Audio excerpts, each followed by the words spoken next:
Hello guys, in this tutorial I'll be showing you guys how to copy your Snapchat profile link. So let's get started. Okay, the first thing is that you simply need to open your Snapchat. Okay guys, once you're there, you click on your profile. Is it up here? So after which you simply need to click on the share button beside the notification bar beside here. Click on it. So after that, you're going to say share my profile link. You can either share your profile link to WhatsApp, Instagram, and any other social media platform you can see on, or you click on what more. So you simply click on what copy.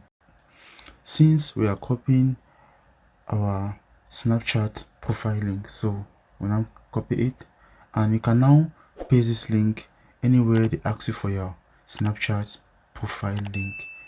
So thank you guys for watching. Don't forget to leave your comment in the comment section below. If you face any difficulty doing this, we love it all.